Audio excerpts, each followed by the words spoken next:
নদীমা, তুই যদি আমাকে কিছু না দিতে পারিস তবে আমায় গ্রহণ করে নে মা।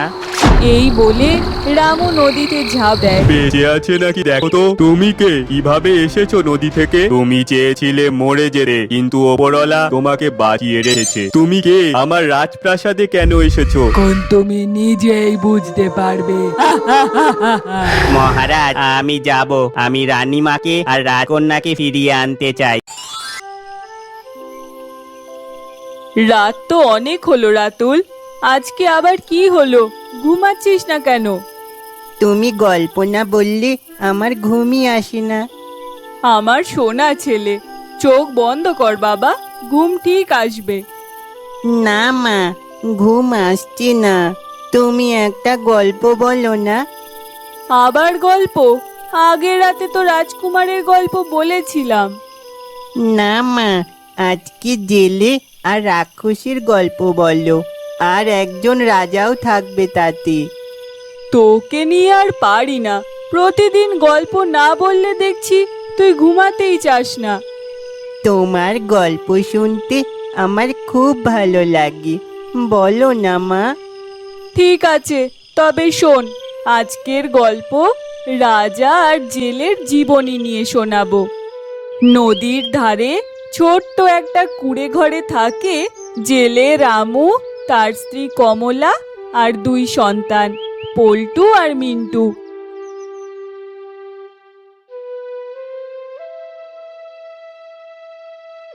আজও কি খালি হাতে ফিরলে তুমি? কিছুই জালে উঠলো না বুঝি?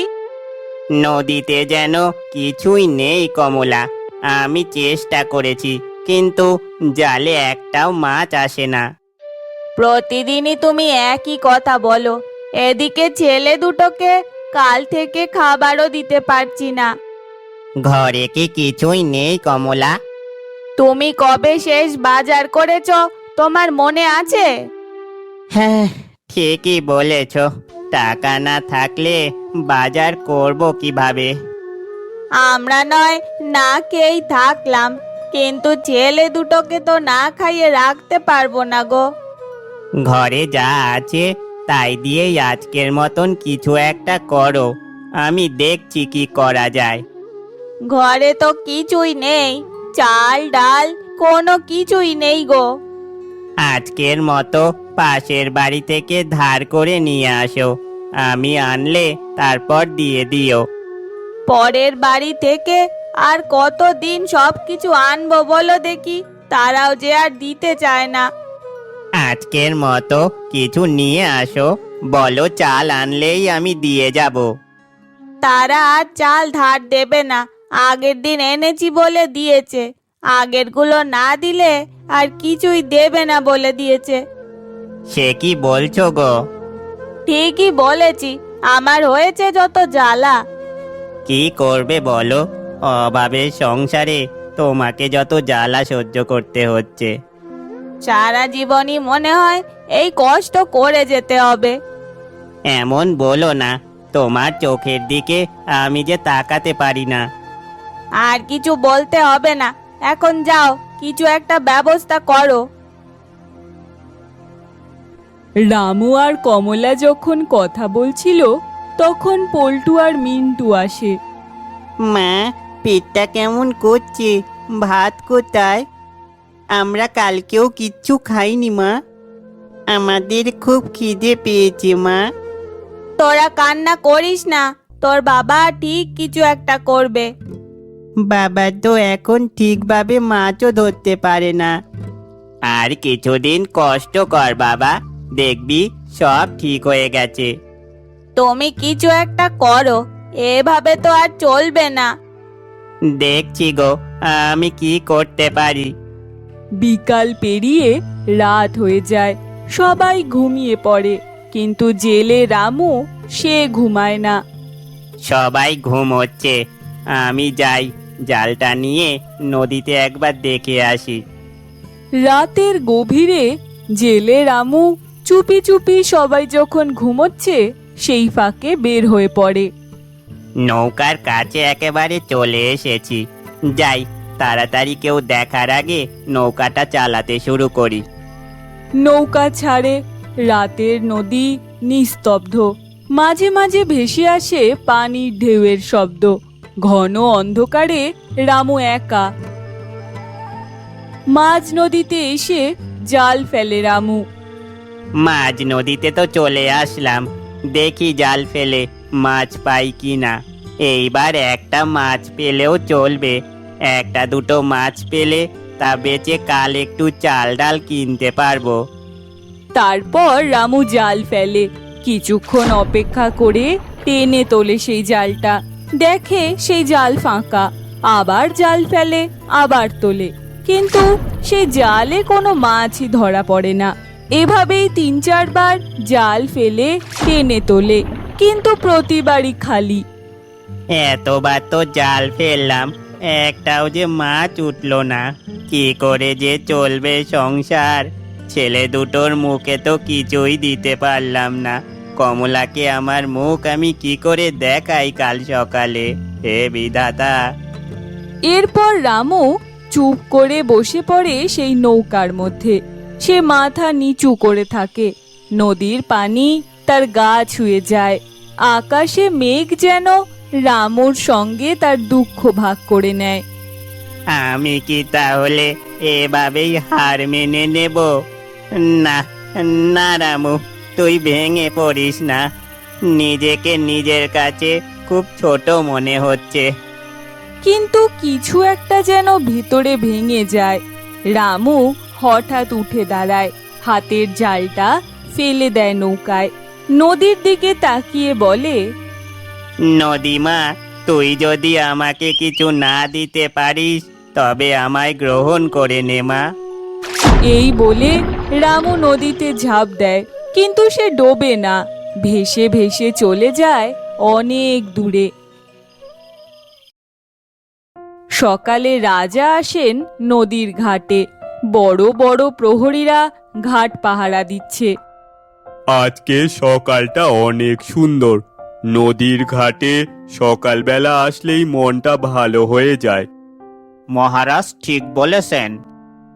রাজা প্রহরীর সাথে কথা বলছিলেন, তখন দূরে কিছু একটা দেখতে পেয়ে রাজা বলে, ওই পানি থেকে কে যেন ভেসে আসছে মনে হচ্ছে। প্রহরী, দেখো তো কে ভেসে আসছে। মহারাজ, একজন লোক ভেসে এসেছে। কি বলো? একজন লোক? তাড়াতাড়ি পানি থেকে তুলে নিয়ে আসো তাকে। এখনই যাচ্ছি মহারাজ। রাজার আদেশ পেয়ে প্রহরীরা জেলে রামুকে তাড়াতাড়ি সেই পানি থেকে তুলে আনে। বেঁচে আছে নাকি দেখো তো। দেখে মনে হচ্ছে পানি খেয়েছে অনেক, তবে বেঁচে আছে এখনো মহারাজ। তাকে এক্ষুনি রাজপ্রাসাদে নিয়ে চলো। রাজপ্রাসাদে নিয়ে তাকে সুস্থ করতে হবে। রাজার প্রহরীরা রামুকে ধরে রাজপ্রাসাদে নিয়ে যায়। প্রহরী, মানুষটার কি জ্ঞান এসেছে? এখনো আসে নাই মহারাজ। কি বলো? মানুষটা কি বেঁচে নেই? পেট চেপে তো সব পানি বার করে দিয়েছি মহারাজ। দেখি আর কিছু সময়। জ্ঞান না ফিরলে বৈদ্য মশাইকে ডাকতে হবে। বেশ কিছু সময় পর রামুর জ্ঞান ফেরে। আমি আমি কোথায়? আমি এখনো বেঁচে আছি। আপনি নদীতে ভাসতে ভাসতে এই রাজ্যে চলে এসেছেন। রামু জেলের জ্ঞান ফিরে আসার খবর প্রহরী গিয়ে মহারাজকে দেয়। তার কিছু সময় পর মহারাজ আসে। তুমি কে? কিভাবে এসেছো নদী থেকে? আমি একজন জেলে মহারাজ। এখানে আসলে কিভাবে? রামু তখন রাজার কথা শুনে কান্না করতে থাকে। আমার এই জীবন আমি আর রাখতে চাই না। কেন? তোমার কি হয়েছে? তোমার জীবন রাখতে চাও না কেন? আপনাকে কি বলবো মহারাজ? বলো, তোমার কথা আমি শুনতে চাই। আমি রামু, এক গরিব জেলে মহারাজ। তা ঝাঁপ দিয়েছিলে কেন? পরিবারে অভাব, নদীতে মাছ পাই না। হতাশ হয়ে নিজেকে নদীর হাতে ছেড়ে দিয়েছিলাম, কিন্তু নদী আমায় এখানে এনে ফেলেছে। হয়তো নিয়তি এটাই চেয়েছে তোমার সাথে হোক। কেমন নিয়তি বলুন তো মহারাজ? তুমি চেয়েছিলে মরে যেতে, কিন্তু ওপরওয়ালা তোমাকে বাঁচিয়ে রেখেছে। এই জীবনে বেঁচে থাকার চেয়ে না থাকাই ভালো। হয়তো ওপরওয়ালা তোমার জন্য কিছু ঠিক করে রেখেছে। আর কি ভালো হবে? যে বাবা নিজের সন্তানকে খাওয়াতে পারে না, সে কিসের বাবা? তুমি জানো, আমিও এখন বেঁচে থাকি শুধু একটা প্রতিশোধের আশায়। কি হয়েছে মহারাজ আপনার? আপনি আমার কথা শুনে মন খারাপ করে বসে আছেন। তোমার পরিবারকে তুমি না খাওয়াতে পেরে নিজের জীবন দিচ্ছ, কিন্তু আমি তো কিছুই করতে পারলাম না। আপনি হঠাৎ এ কথা বলছেন কেন? তোমার কথা শুনে আমার পরিবারের কথা মনে পড়ে গেল তাই। একটা কথা জিজ্ঞেস করতে পারি? সে করবে পরে। তুমি আগে এই ভেজা কাপড় ছেড়ে ভালো কাপড় পরো, একটু বিশ্রাম করো, তারপর। ঠিক আছে মহারাজ। প্রহরী, ওকে নিয়ে যাও। ঠিক আছে মহারাজ, আমি এক্ষুনি নিয়ে যাচ্ছি। রামুকে স্নান করিয়ে রাজবস্ত্র পরানো হয়। সে রাজপ্রাসাদের ভেতরে এসে অবাক হয়ে চেয়ে থাকে। এত সৌন্দর্যের মাঝেও যেন এক শূন্যতা রয়েছে সেখানে। কি দেখছো রামু? রাজপ্রাসাদে সব কিছুই আছে, তবে কিছু যেন নেই মহারাজ। হঠাৎ এ কথা বলছো তুমি? এইবার কথাটা কি জিজ্ঞেস করতে পারি? হ্যাঁ, বলো। মহারাজ, আপনার পরিবারে রানীমা কোথায়, আর রাজকন্যাই বা কোথায়? তারা নেই। এক রাক্ষসী তাদের ধরে নিয়ে গেছে পাহাড়ের ওপারে, গভীর অরণ্যে। আপনি কি কাউকে পাঠাননি উদ্ধার করতে? অনেক যোদ্ধা গিয়েছিল, কেউ ফেরেনি। এখন কেউ আর যেতে চায় না। এরপর রাজা জেলে রামুকে আস্তে আস্তে সেই কাহিনী বলতে শুরু করেন। 1 বছর আগে এক অদ্ভুত রাত ছিল। ঝড় আর বজ্রপাতের মাঝে হঠাৎ প্রাসাদে ঢুকে পড়ে এক ভয়ঙ্কর রাক্ষসী। কি রাক্ষসী? হ্যাঁ, সে আগুনের মতো লাল চোখ, জিভ বের করা, আর এক বিকট হাসি। সে আমার সামনে এসে দাঁড়ায়। আমি তখন তাকে জিজ্ঞেস করি, তুমি কে? আমার রাজপ্রাসাদে কেন এসেছো? তখন রাক্ষসীটি কি বলে মহারাজ? রাক্ষসী বলে, সে আমার সুখ কেড়ে নেবে। মহারাজ, আপনি কি জানতে চাননি তার কারণ কি? আমি বলেছিলাম, আমি তো তোমার কোনো ক্ষতি করতে চাই না, তাহলে তুমি আমার কেন ক্ষতি করবে? তাতে রাক্ষসী কি বলেছিল জানো? কি মহারাজ?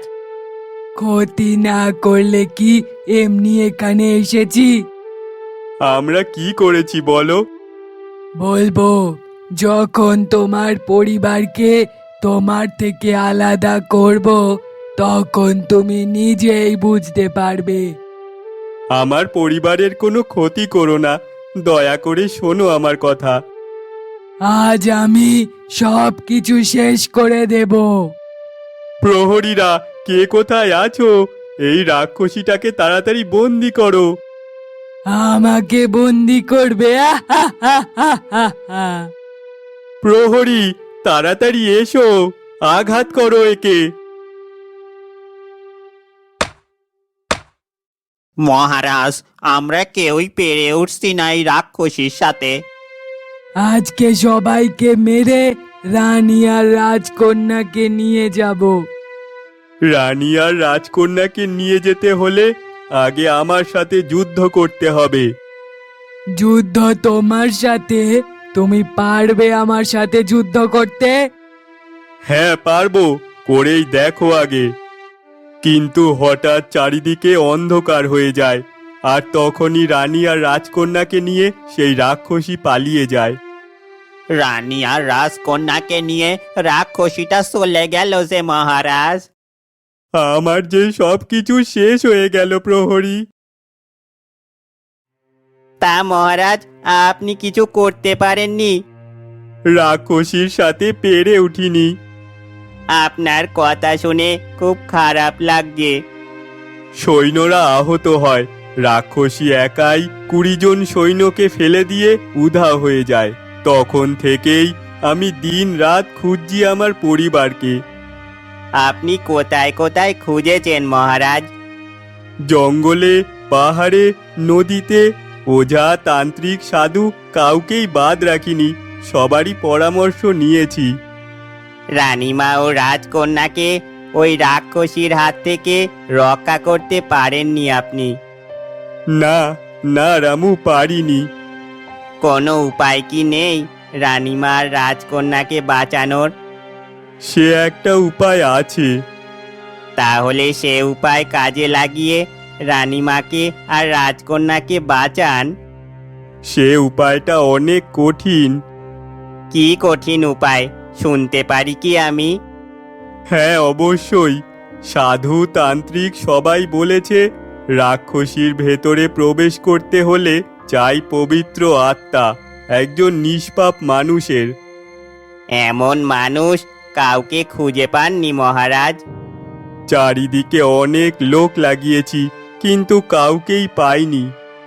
চারিদিকে খুঁজেও কাউকে পাননি? রাজামশাই হঠাৎ রামুর চোখে তাকিয়ে থাকেন। কি দেখছেন মহারাজ আমার দিকে তাকিয়ে? একটা কথা ভাবছি আমি।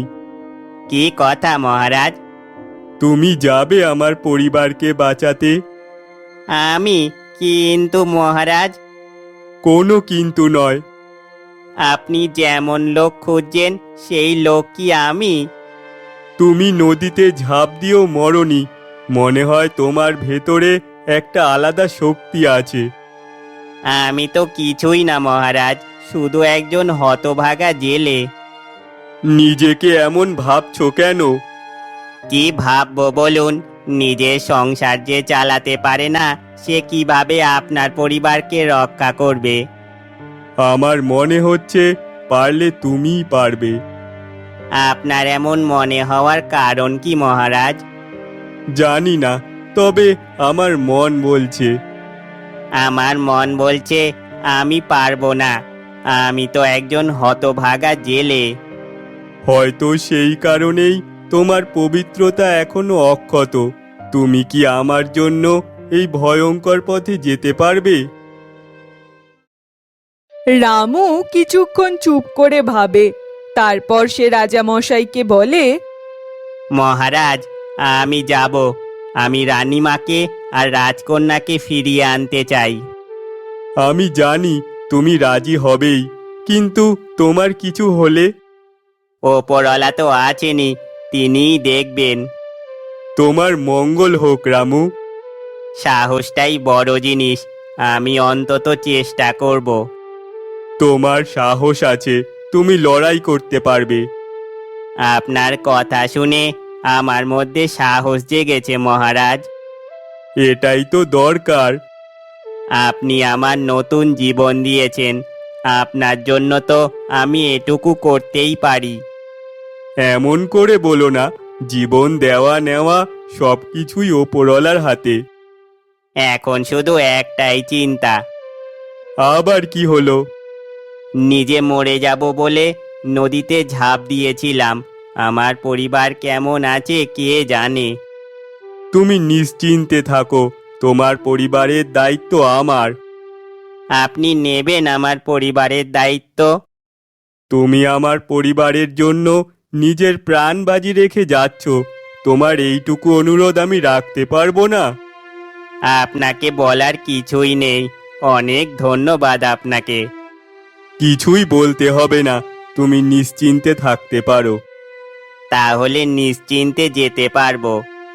হয়তো ওপরওয়ালা আমার পরিবারকে বাঁচানোর জন্যই তোমাকে বাঁচিয়ে রেখেছেন। হয়তো তাই হবে। তুমি যদি পারো, তবে আমি তোমাকে শুধু পুরস্কৃত করব না, তোমাকে আমার নিজের ভাইয়ের মতন গ্রহণ করব। এসব কিছু লাগবে না মহারাজ, আপনি আমাকে যাওয়ার জন্য সবকিছু গুছিয়ে দিন। এখনই যেতে চাও? হ্যাঁ, দেরি করতে চাই না। যত তাড়াতাড়ি ওই রাক্ষসীর হাত থেকে রানীমা আর রাজকন্যাকে উদ্ধার করতে পারবো ততই ভালো। তুমি জানো না সে কতটা ভয়ঙ্কর। আপনার মুখে শুনেই তো বুঝতে পারছি সে কতটা ভয়ঙ্কর।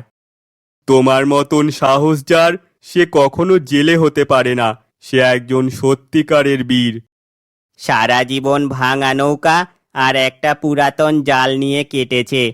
এবার সেই জীবনটা যদি কারোর কাজে আসে তাহলে আমি ধন্য মনে করব নিজেকে। আমার রাজ্যে সব থেকে সাহসী যোদ্ধা তোমার সাথে যাবে। কাউকে লাগবে না মহারাজ, আমি একাই যেতে পারবো। আমি তোমার জন্য প্রার্থনা করব, তোমার ফেরার অপেক্ষা করব আমি। এইভাবেই শুরু হয়েছিল এক রাজা আর এক জেলের জীবনের অদ্ভুত বন্ধুত্ব। তারা একসাথে লড়বে, একসাথে খুঁজবে রানী আর রাজকন্যাকে। আহা, যা, গল্পটা তো শেষ না হতে হতেই ছেলেটা ঘুমিয়ে গেল। আচ্ছা, ও ঘুমাক, বাকি গল্পটা পরে বলবো। এই গল্পের পরবর্তী পর্ব জানতে চাইলে কমেন্ট করে জানাবে।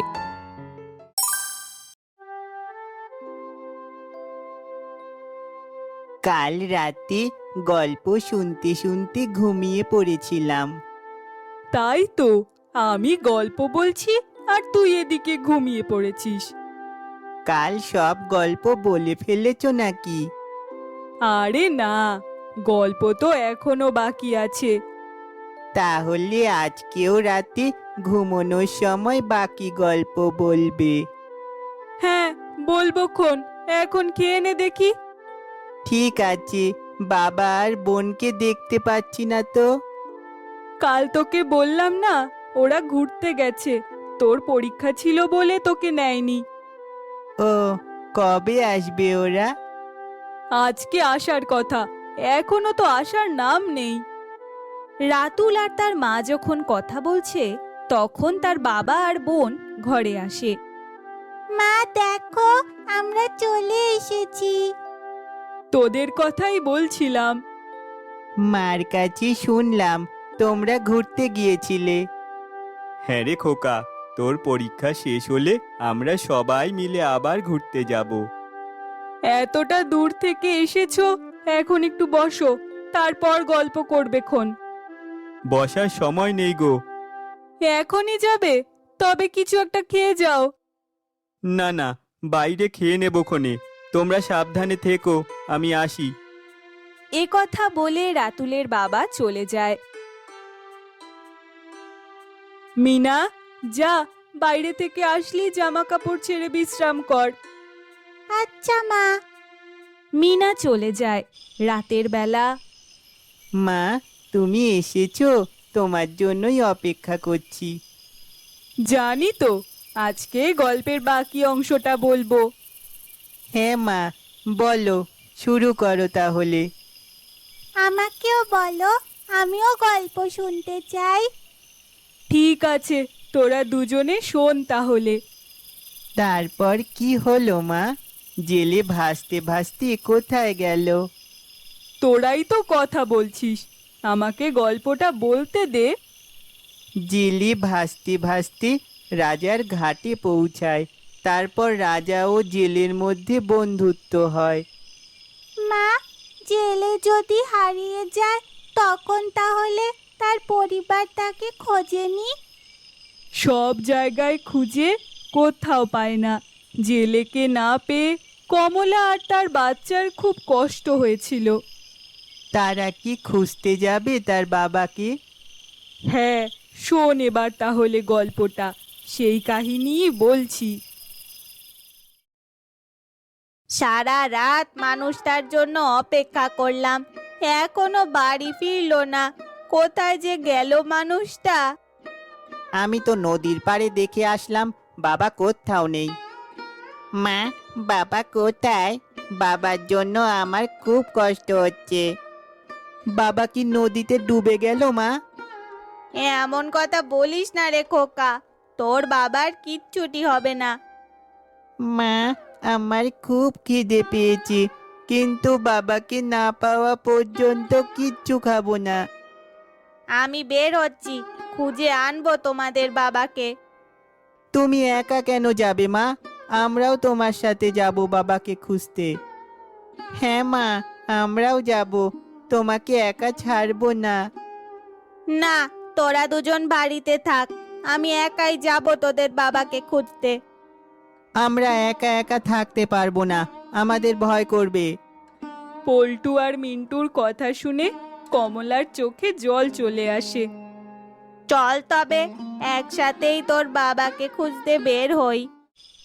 ভোরবেলা রাজা আর তার এক প্রহরী রাজপ্রাসাদের বাগানে হাঁটছে। জানো প্রহরী, রামু রাজি হয়েছে, সে রাক্ষসীর মুখোমুখি হবে। কি বলেন মহারাজ?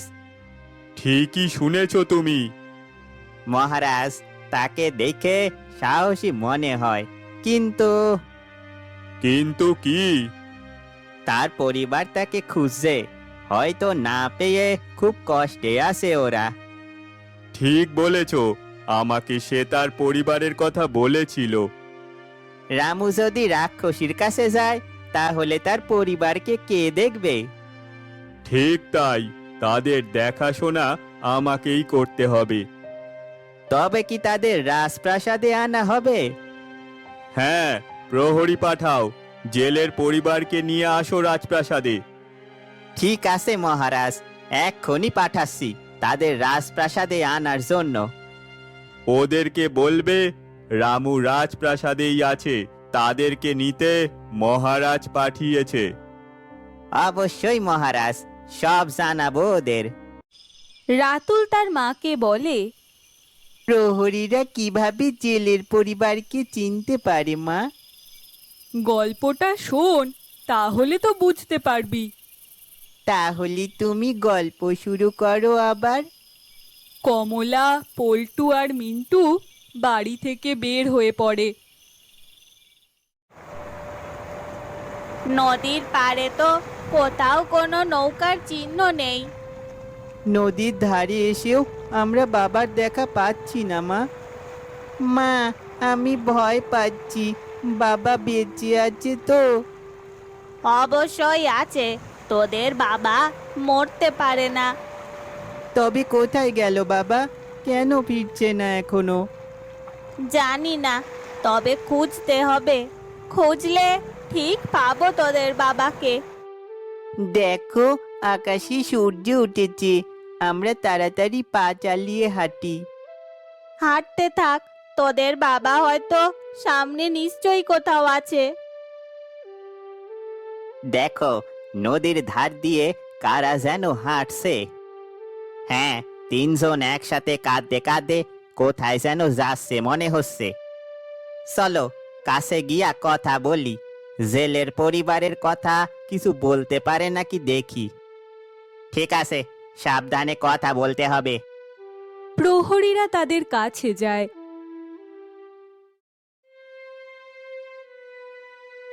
শোনো, তোমরা কি জেলে রামুর পরিবার কোথায় থাকে তা জানো? হ্যাঁ, কিন্তু আপনি রামু আর তার পরিবারের কথা জানলেন কিভাবে? আমরা রাজপ্রাসাদ থেকে এসেছি। রাজপ্রাসাদ থেকে? কেন, রামু কোথায়? আগে বলো, তার পরিবার কোথায় থাকে? আমরাই তার পরিবার, তাকে খুঁজতে বের হয়েছি। ভয়ের কিছু নেই, রামু এখন নিরাপদেই আছে। সত্যি বাবা বেঁচে আছে? হ্যাঁ, সে রাজপ্রাসাদেই রয়েছে এখন। বাবা রাজপ্রাসাদে কিভাবে গেল? সে নদীতে রাজার ঘাটে ভাসতে ভাসতে এসেছিল। নদীতে ভেসে? তাহলে সে নদীতে ডুবে গিয়েছিল নাকি? এত কিছু জানি না, তবে সে বেঁচে গেছে অলৌকিকভাবে। আমার স্বামী বেঁচে আছে। মহারাজ তোমাদের প্রাসাদে ডেকেছেন, তাহলে আমরা বাবাকে আবার কাছে পাবো। হ্যাঁ, তোমরা এখনই আমাদের সাথে চলো, রাজপ্রাসাদে যেতে হবে। তোদের বাবাকে যে আবার দেখতে পাবো এমনটা কল্পনাও করতে পারছি না। চলো তাড়াতাড়ি আমরা রাজপ্রাসাদেই যাই বাবার কাছে। তারপর তারা রাজপ্রাসাদের দিকে রওনা দেয়। রাজপ্রাসাদে রাজা আর রামু কথা বলছিল। রামু, তুমি প্রস্তুত তো রাক্ষসীর মুখোমুখি হতে? আমি প্রস্তুত, আপনি ভয় পাবেন না। তবুও আমার ভয় করছে তোমার জন্য। ভয় পাবেন না মহারাজ, আশা নিয়ে থাকুন। আশা নিয়েই তো আছি। তোমার পরিবারকে আমি রাজপ্রাসাদে আনতে পাঠিয়েছি। সত্যি মহারাজ, তাহলে আমি চিন্তামুক্ত হব।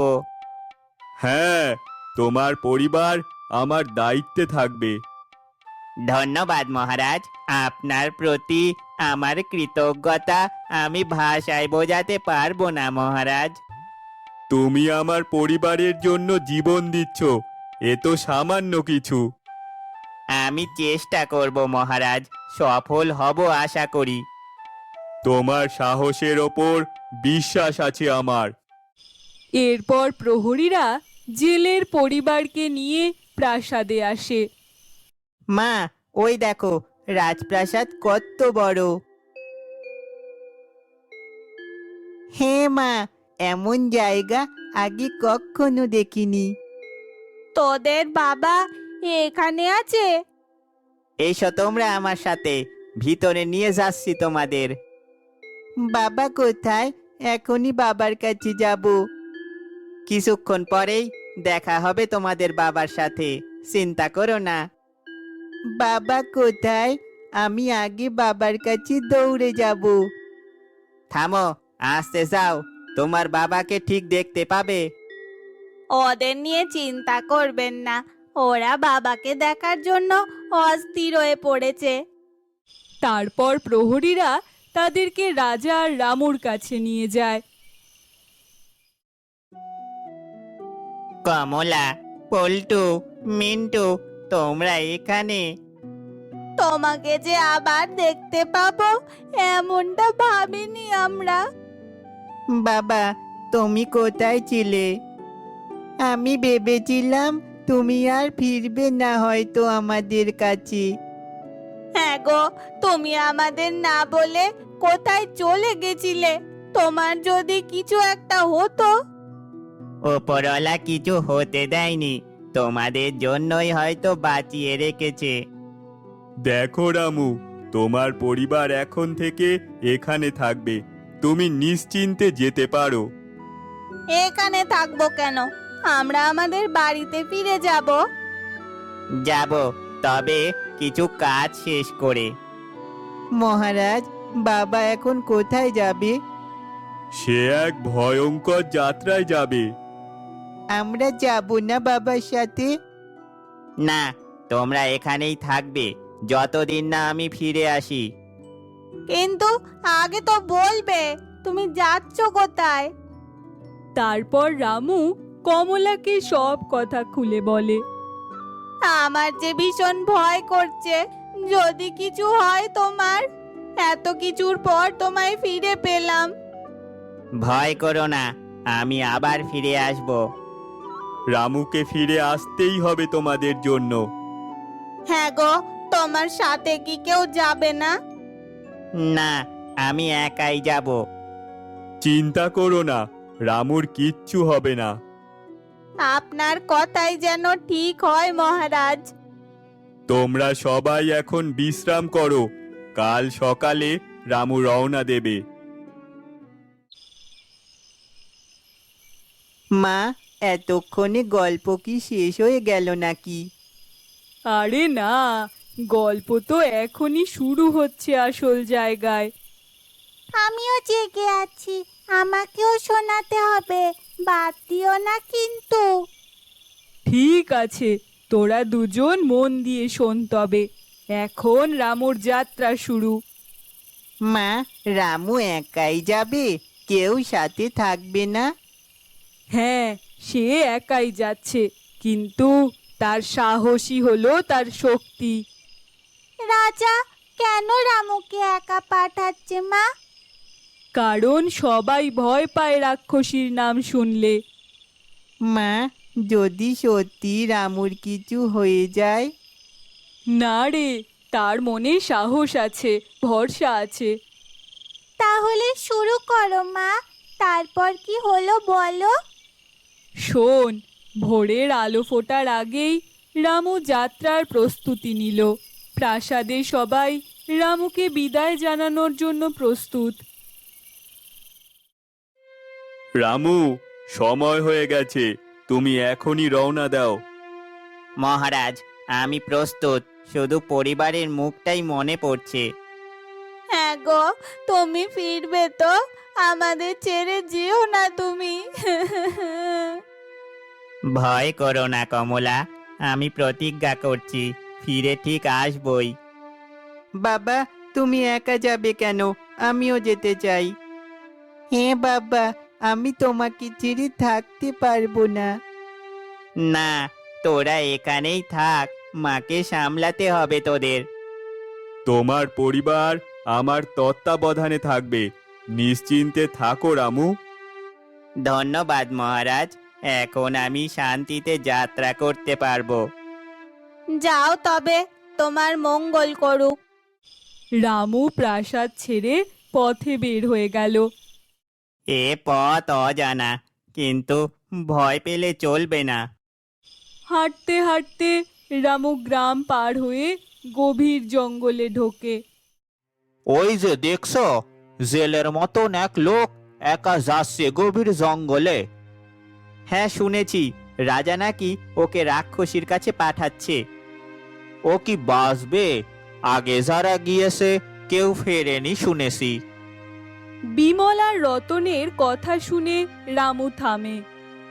ভাই, ভয় পেও না, আমি চেষ্টা করব, ঠিক ফিরবো রানীমা আর রাজকন্যাকে নিয়ে। আমরা দোয়া করি তুমি সফল হয়ে ফিরে আসো। সাহস হারিও না, পথে অনেক বাধা আসবে, আমি জিতবই। যাও ভাই, রাজ্যের সকল ভার এখন তোমার কাঁধে। রামু আবার জঙ্গলের ভেতর এগোতে থাকে। চারিদিকে কত অন্ধকার, পশুর ডাক কানে আসছে। হঠাৎ একটা বৃদ্ধ সাধুকে গাছতলায় বসে থাকতে দেখা যায়। এই যে, কোন পথে যাচ্ছ তুমি যুবক? আমি রাক্ষসীর মুখোমুখি হতে যাচ্ছি, মহারাজ পাঠিয়েছেন আমায়। জানো কি, ওখানে প্রবেশ মানেই মৃত্যুর ফাঁদ। জানি, চেষ্টা করব আমি, পরিবারের জন্য বাঁচতে হবে। মহারাজকে কথা দিয়েছি, তা রাখতে হবে। আমাকে যে যেতেই হবে সাধু বাবা। তোমার সাহস আছে, কিন্তু একা লড়তে পারবে না। তবে কি করব বলুন? এই নাও লাঠি, এতে আশীর্বাদ আছে, তোমাকে এই লাঠি রক্ষা করবে। ধন্যবাদ সাধু বাবা, আমি জীবন দিয়ে আপনার প্রতি কৃতজ্ঞ থাকব। মনে রেখো, ভয় পেলেই হারবে, সাহস রাখলে জিতবে। কথা দিলাম, সাহস হারাবো না। এদিকে রাজপ্রাসাদে কমলা উদ্বিগ্ন হয়ে ওঠে। মহারাজ, আমার যে বড্ড ভয় করছে, মানুষটার কি হবে কে জানে। চিন্তা করো না, সে সাহসী, অবশ্যই সে ফিরে আসবে। মা, তুমি চিন্তা করো না, বাবা হয়তো এখন জঙ্গলের মধ্যেই হাঁটছে। আমি চাই বাবা তাড়াতাড়ি ফিরে আসুক। আমি তোমাদের পাশে আছি, কষ্ট পেও না তোমরা। সান্ত্বনা দিলেও মন যে মানতে চাইছে না মহারাজ। আমি সৈন্য পাঠাবো, গোপনে তার পিছু পিছু নজর রাখতে। হ্যাঁ মহারাজ, তাতে অন্তত খবর পাওয়া যাবে বাবার। তাই করুন, অন্তত জানতে পারবো সে কেমন আছে। ঠিক আছে, এখনই আমি প্রহরী পাঠাচ্ছি। মহারাজ, কাউকে পাঠাবেন না, বাবা সাহস আর বুদ্ধি দিয়ে ঠিকই ফিরে আসবে। তুই এ কথা বলছিস? মহারাজ তো বলেছেন সেখানে কেউ যেতে পারে না, তাই অন্য কাউকে পাঠিয়ে বিপদে ফেলার দরকার নেই। হ্যাঁ, মিন্টু ঠিকই বলছে। আমরা বরং তার জন্য অপেক্ষাই করি। পথ ফুরোচ্ছে না কিছুতেই। হঠাৎ তার সামনে একদল ডাকাত এসে দাঁড়ায়। থামো, কে তুমি? একা এই বনের ভেতর কি করছো? আমি রামু, রাক্ষসীর মুখোমুখি হতে যাচ্ছি। মিথ্যে কথা, মরতে চাইছো নাকি তুমি? আমি ভীতু নই, যদি মারো আমাকে তাও আমি এ যাত্রায় থামবো না। এই সাহসী লোকটা আলাদা মনে হচ্ছে। হ্যাঁ, ছেড়ে দাও, এই প্রাণ নেওয়া পাপ হবে। ঠিক বলেছ, হয়তো এ রাজ্য বাঁচাবে। ধন্যবাদ ভাই, আমি যাত্রা চালিয়ে যাব। যাও, আল্লাহ তোমার সাথে থাকবে। মানুষটা তো এখনো ফিরল না মহারাজ। যদি ওর কিছু হয় আমরা যে বাঁচবো না। কমলা, ধৈর্য ধরো, সে জিতেই ফিরবে, তুমি দেখে নিও। মা, বাবা সাহসী, বাবার কিচ্ছু হবে না, দেখো বাবা জিতেই ফিরবে। হে মা, তুমি কেঁদো না, বাবা অবশ্যই ফিরে আসবে। তোরা না থাকলে আমি ভেঙে পড়তাম। আমি প্রতিদিন সংবাদ আনবো, ভয় পেও না তোমরা। মানুষটা ফিরে আসার অপেক্ষায় থাকলাম আমি। তোমরা এখন বিশ্রাম নাও, মন শান্ত করো। কোথায় শান্তি পাবো মহারাজ? ওর চিন্তায় ঘুমই আসছে না। আমি কথা দিচ্ছি, রামু ফিরে আসবেই। রামু ধীরে ধীরে জঙ্গলের গভীর অন্ধকারে হাঁটতে থাকে। আর কত দূর হাঁটতে হবে কে জানে। হঠাৎ তার চারপাশ নিস্তব্ধ হয়ে এলো, কেবল শুধু পেঁচার ডাক ভেসে আসছে। এ কেমন শব্দ, মনে হচ্ছে কোথাও বাতাস কাঁপছে। রামু কিছুটা এগিয়ে গুহার মতো কালো অন্ধকার ফাঁকা জায়গা দেখতে পেয়ে দাঁড়ালো। এটা কি, এটা কি সেই রাক্ষসীর গুহা? গুহার ভেতর থেকে হঠাৎ এক গর্জন আর ভৌতিক হাসির শব্দ ভেসে এলো।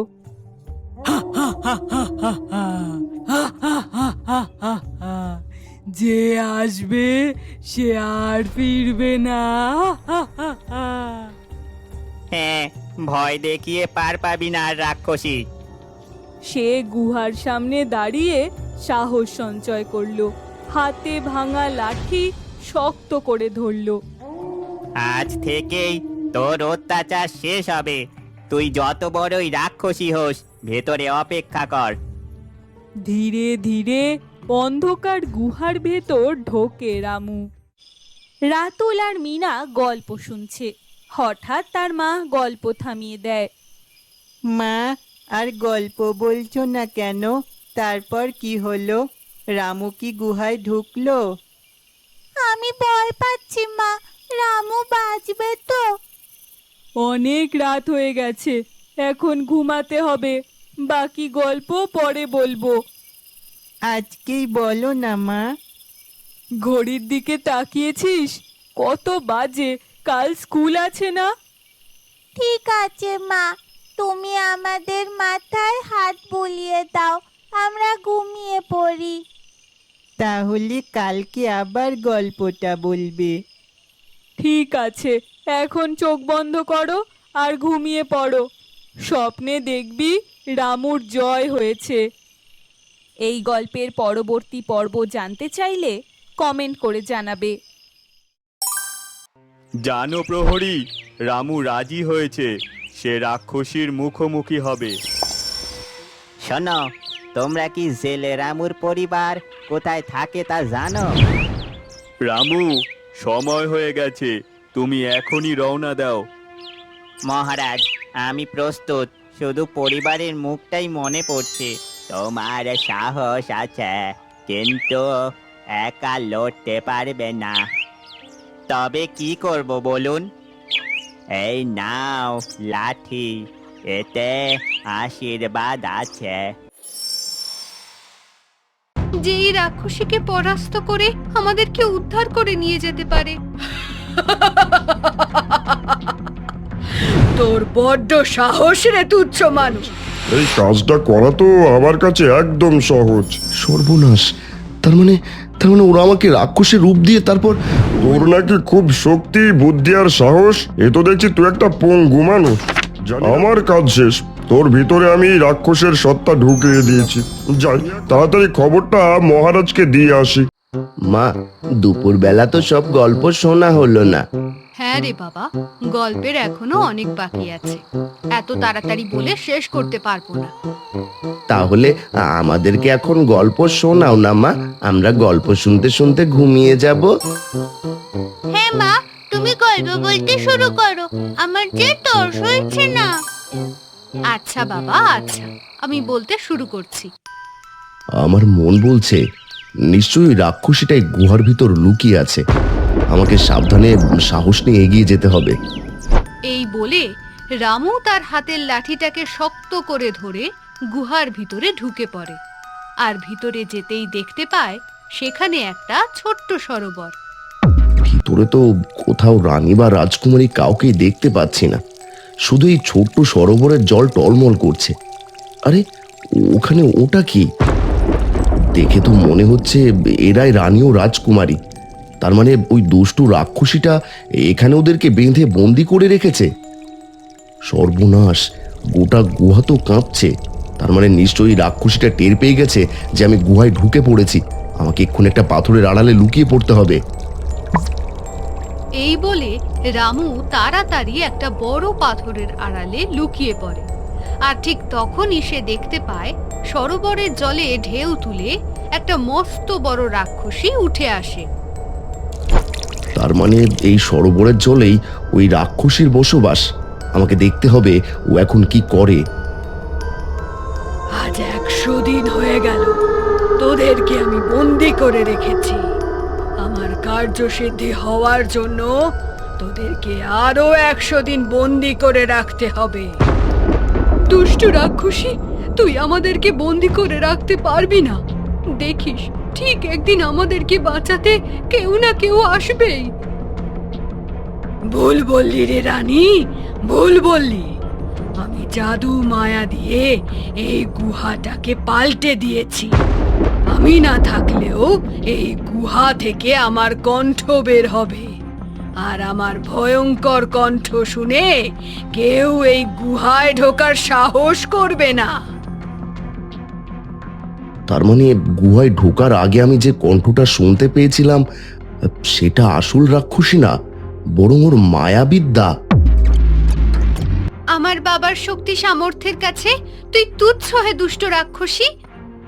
হ্যাঁ, ওই রাজার কতটা শক্তি তা তো আমি এই 100 দিনেই টের পেয়েছি। রাজা যে লোককেই আমার কাছে পাঠাক না কেন, তাকেই প্রাণ দিতে হয়।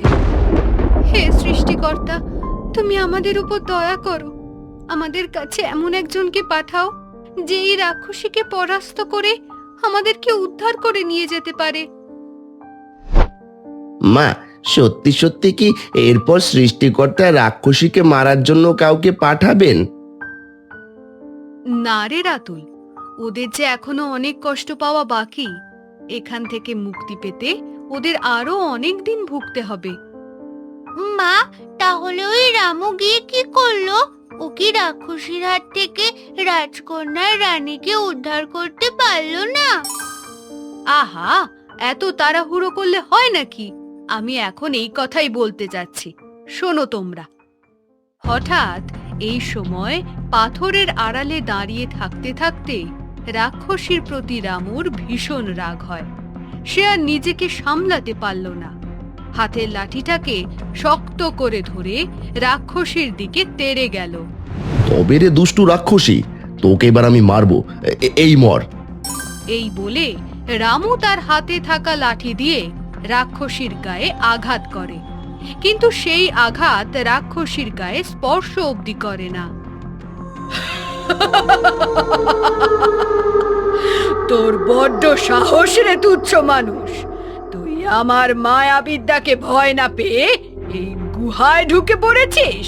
কি ভেবেছিস এই সামান্য একটা লাঠির আঘাতে তুই আমাকে মারতে পারবি? আমার প্রাণ নেওয়া এত সহজ না। হে সৃষ্টিকর্তা, এ তোমার কেমন লীলা! একটা মানুষকে তুমি কৃপা করে গুহার ভিতরে পাঠালে, কিন্তু তাকেও এই রাক্ষসীর হাতে পরাস্ত হতে হলো। শুধু পরাস্ত নয় রে, ওকে নিয়ে আমি রাক্ষস নগরীতে যাব। এমন সাহসী আর বুদ্ধিমান মানুষের আমার খুব দরকার। হে আগন্তুক, আপনি যেখান থেকে এসেছেন এক্ষুনি পালিয়ে যান, তা না হলে এই রাক্ষসী আপনাকেও আমাদের মতো বন্দি করে ফেলবে। রানী আর রাজকুমারীকে বাঁচানোর জন্য আমাকে বন্দী হলে চলবে না, যে করেই হোক আমাকে রাক্ষসীর হাত থেকে বাঁচতে হবে। এই বলে রামু দ্রুত ওখান থেকে ছুটে গুহা থেকে বের হতে যায়।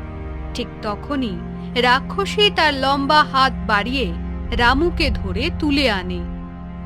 এটা হলো আমার মায়াবিদ্যার গুহা। এখানে আমার অনুমতি ছাড়া যে কেউ ঢুকতে পারে, কিন্তু কেউ বের হতে পারে না। চল, এবার তোকে নিয়ে আমি রাক্ষস নগরীতে যাব।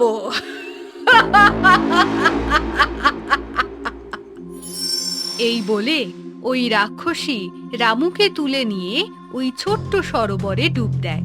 একবার ঝুপ করে জলে শব্দ হয়, তারপর আবার সব শান্ত হয়ে যায়। মা, এবার কি হবে? আমরা তো ওই লোকটার সাথে কোনো কথা অবধি বলতে পারলাম না। ওকে কিছু কিছু কথা বলা খুবই জরুরি ছিল, কিন্তু এখন আর সেই উপায় নেই। কিছুক্ষণের ভিতরেই আমরা ওই রাক্ষসীর মায়া শক্তিতে আবার ঘুমিয়ে যাব। বলতে না বলতেই রানী ও রাজকুমারীর দেহে আবার সেই লতার বাঁধন চলে আসে। আস্তে আস্তে রানী ও রাজকুমারী দুজনকেই ওই লতা পেঁচিয়ে ফেলে, আর এক সময় তারা চির ঘুমের দেশে হারিয়ে যায়। মা, এবার কি ওই রামু চিরতরে রাক্ষস নগরীতে বন্দী হয়ে যাবে? না না রাতুল, তা কি করে হয়? ওই জেলে তো রাজকুমারী আর রানীকে উদ্ধার করতে গিয়েছে। হ্যাঁ, তুই একদম ঠিক ধরেছিস মা। রামু হয়তো ওই রাজকুমারী আর রানীকে উদ্ধার করবে, তবে তার জন্য তাকে অনেক পরিশ্রম করতে হবে, অনেক বিপদ তাকে মোকাবিলা করতে হবে। মা, তাড়াতাড়ি বলো এরপর কি হলো? আহা, এক রাতে যদি এতটা গল্প শুনে ফেলিস, তাহলে কালকে কি শুনবি? সে না হয় কালকে নতুন গল্প শুনবো, কিন্তু আজ এই গল্পের পরের অংশ না শুনলে আমার ঘুম হবে না। এই গল্প এত ছোট নয় রে রাতুল, যে এত তাড়াতাড়ি শেষ হয়ে যাবে। অনেক বড় গল্প। আচ্ছা, এরপর কি হলো আমি বলতে শুরু করছি। ওই রাক্ষসী রামুকে ধরে রাক্ষস নগরীতে এসে পৌঁছায়। সেখানে একটা গাছের নিচে এক খাঁচায় তাকে বন্দি করে রাখা হয়। তোকে দিয়ে কি কি কাজ করানো হবে সেটা আমাদেরকে ভাবতে হবে। ততক্ষণ পর্যন্ত তুই এই খাঁচার ভিতরই বন্দি হয়ে থাক। আর হ্যাঁ, ভুলেও যদি বের হওয়ার চেষ্টা করিস, তবে এই খাঁচা ক্রমাগত ছোট হতে থাকবে। মহারাজের আদেশে রাজকুমারী আর রানীমেকে বাঁচাতে এসে আমি এক মস্ত বড় বিপদে পড়ে গেলাম। ওনাদেরকে বাঁচানো তো দূরের কথা, এখন আমি নিজেকেই বাঁচাতে পারবো না বলে মনে হচ্ছে। রামু হঠাৎ করে রাগ হয়ে খাঁচাটাকে ধরে ঝাঁকাতে থাকে, আর ঠিক তখনই ঘটে যায় ভয়ঙ্কর এক কাণ্ড। হঠাৎ করে খাঁচাটা ছোট হয়ে যায়। সর্বনাশ! এই খাঁচাটা ধরে ঝাঁকি দিতেই এটা বেশ খানিকটা ছোট হয়ে গেল। আগে আমি খাঁচার ভিতরে নড়তে পারতাম, এখন তো দেখছি নড়তেও পারছি না। না, আমাকে একদম স্থির হয়ে থাকতে হবে। ছটফট করে আমি এই মায়া খাঁচা থেকে বের হতে পারবো না। আমাকে বুদ্ধি করে প্রতিটা পা ফেলতে হবে। এদিকে রাক্ষসী রাক্ষস নগরের রাজার কাছে এসে রামুর বিষয়ে সব কথা খুলে বলে।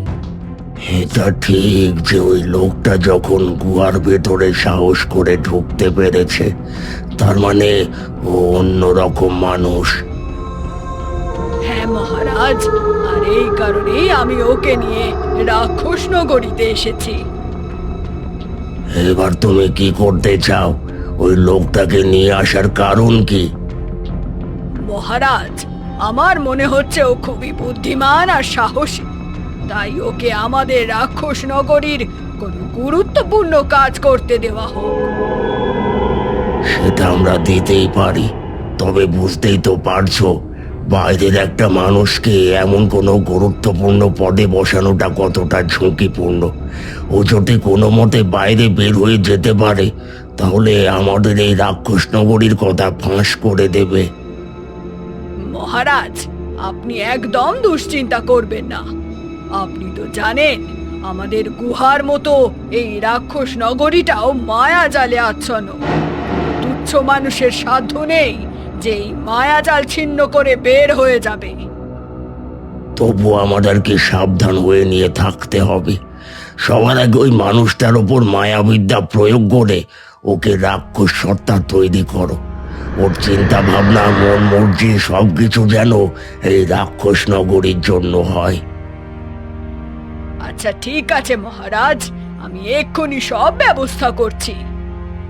যদি সবকিছু ঠিকভাবে হয় তবে রাক্ষস নগরীর রাজপ্রাসাদের সবার খাবারও রান্না করবে। ওকে আমরা এই গুরু দায়িত্বটা দেব। হ্যাঁ মহারাজ, এটাই ভালো হবে। আমি তাহলে তাড়াতাড়ি কাজ শুরু করে দিই। এই বলে রাক্ষসী তাড়াতাড়ি ওখান থেকে চলে যায়। রাজপ্রাসাদ থেকে বাইরে বের হতেই মায়ারাজ নামে এক রাক্ষসের সাথে দেখা হয়। শোনো মায়ারাজ, আজকে তোমাকে একটা কাজ করতে হবে। হ্যাঁ বলুন রাক্ষসী, আমাকে কি করতে হবে? আমি একটা সাহসী আর বুদ্ধিমান মানুষকে ধরে এনে খাঁচায় বন্দি করে রেখেছি। যে করেই হোক তোমাকে ওর ভিতর রাক্ষসের সত্তা আনতে হবে। ও যেন চিন্তা ভাবনা, কাজকর্ম সবকিছুই রাক্ষস নগরীর জন্য করে। এর বাইরে ওর মাথায় যেন কোনো চিন্তা না আসে। আমি হলাম রাক্ষস নগরীর রাক্ষস মায়ারাজ। এই কাজটা করা তো আমার কাছে একদম সহজ। সাবধান, এই কাজে একটু ভুল হয়ে গেলে কিন্তু আমাদের সর্বনাশ হয়ে যেতে পারে। তাই খুব সতর্কভাবে কাজটা করতে হবে। আপনি কোনো চিন্তা করবেন না, আমি এক্ষুনি কাজটা শেষ করে আসছি। আমাকে শুধু বলুন ওকে কোথায় বন্দি করে রাখা হয়েছে। আমাদের মায়া বনের ভিতরে একটা গাছের নিচে মায়া খাঁচায় ও বন্দি হয়ে আছে। তুমি যাও আর গিয়ে দ্রুত কাজ শুরু করো। মা, আমার তো খুব ভয় হচ্ছে। ওই দুষ্টু রাক্ষস মহারাজ কি এবার সত্যি সত্যি রামুকে রাক্ষস করে দেবে? আগে থেকে যদি আমি সবকিছু বলে দিই তাহলে তো গল্প শুনে কোনো মজাই থাকবে না। হ্যাঁ মা, তোমাকে আগে থেকে কিছু বলতে হবে না। এরপর কি হলো তুমি আস্তে আস্তে বলতে থাকো। আচ্ছা শোন তাহলে কি হলো। রাক্ষসের কথা মতো মায়া বনে ওই মায়ারাজ রাক্ষস এসে পৌঁছায় আর এসে দেখতে পায় রামুকে যে খাঁচায় বন্দি করে রাখা হয়েছে খাঁচাটা একেবারে ছোট হয়ে গেছে। কি ভেবেছিলি এই খাঁচার ভিতরে বসে ছটফট করলেই খাঁচা খুলে যাবে আর তুই বের হয়ে যাবি? এই মায়াবন থেকে এত সহজে কেউ বের হতে পারে না। হ্যাঁ, আমাকে দয়া করো। আমি তো তোমাদের কোনো ক্ষতি করতে আসিনি। দয়া করে আমাকে ছেড়ে দাও। ছেড়ে দেবো? কি বলছিস? তোকে তো আমি মায়াবিদ্যা দিয়ে রাক্ষসে পরিণত করতে এসেছি। সর্বনাশ! তার মানে ওরা আমাকে রাক্ষসের রূপ দিয়ে তারপর ওই নগরীতে কোনো গুরুত্বপূর্ণ কাজে লাগিয়ে দেবে। রামু তখনও তার হাতে সাধু বাবার দেওয়া সেই লাঠিটা শক্ত করে ধরেছিল। হঠাৎ তার কেন যেন মনে হলো তার একমাত্র অবলম্বন এই লাঠিটা। যে করেই হোক লাঠিটা হাতছাড়া করা যাবে না। নে, এবার তাড়াতাড়ি তোর হাতের লাঠিটা ফেলে দে। মায়াবিদ্যা প্রয়োগ করার সময় তোর কাছে কোনো কিছু রাখা ঠিক না। আমার কোমরে যে বড় ব্যথা, লাঠিটা ফেলে দিলে তো আমি পড়ে যাব, একদমই হাঁটতে পারবো না। হঠাৎ এই সময়ে রামু কুঁজো হয়ে বসে লাঠিতে ভর দিয়ে দাঁড়িয়ে থাকে। এমন একটা ভাব করে যেন তার কোমরে সত্যিই ব্যথা। তোর নাকি খুব শক্তি, বুদ্ধি আর সাহস। এ তো দেখছি তুই একটা পঙ্গু মানুষ। জানি না তোকে দিয়ে মহারাজ কি এমন কাজ করাবেন। যখন হাঁটতে পারবি না তখন লাঠিটা সাথে করেই রেখে দে। অত ভাগা কোথাকার। রামু আর তার হাতের লাঠিটা ছাড়ল না। এদিকে মায়ারাজ তার মুখ থেকে এক জাদুকরি আলো বের করতে শুরু করে। সেই আলো গিয়ে পড়ে খাঁচার ভিতর রামুর গায়ে। সাথে সাথে রামুর মুখ থেকে রাক্ষসের মতো দুটো দাঁত বের হয়ে আসে। আমার কাজ শেষ। তোর ভিতরে আমি রাক্ষসের সত্তা ঢুকিয়ে দিয়েছি। তুই এখন রাক্ষস নগরী বাদে অন্য কোনো কিছু চিন্তা করতেও পারবি না। যাই, তাড়াতাড়ি খবরটা মহারাজকে দিয়ে আসি। ধন্যবাদ হে সাধু বাবা, সত্যি আপনার লাঠিটা আজকে আমাকে এই ভয়ঙ্কর বিপদের হাত থেকে বাঁচালো। কি হলো মা, তুমি হঠাৎ থেমে গেলে কেন? এরপর কি হলো? না রাতুল, অনেক রাত হয়ে গেছে, আজকে আর না, কালকে আবার গল্প শোনাবো। এখন তাড়াতাড়ি ঘুমিয়ে পড়ো। আচ্ছা ঠিক আছে মা, কালকে দুপুরবেলা আমরা যখন ঘুমাবো তখন কিন্তু আবার গল্প শোনাতে হবে। আচ্ছা বাবা, আচ্ছা, আমি তোদেরকে গল্প শোনাবো। এখন তাড়াতাড়ি চোখ বন্ধ করে ঘুমানোর চেষ্টা কর। বন্ধুরা, কেমন লাগলো আমাদের আজকের পর্ব? পরবর্তী পর্ব সবার আগে দেখতে হলে আমাদের চ্যানেলটি সাবস্ক্রাইব করুন, আর গল্পটি ভালো লাগলে একটা সুন্দর কমেন্ট করুন। আমাদের গল্পটি কেমন লাগলো তোমরা কমেন্ট করে জানাবে। আর যদি ভালো লাগে তাহলে লাইক, শেয়ার, সাবস্ক্রাইব করবেন। ধন্যবাদ।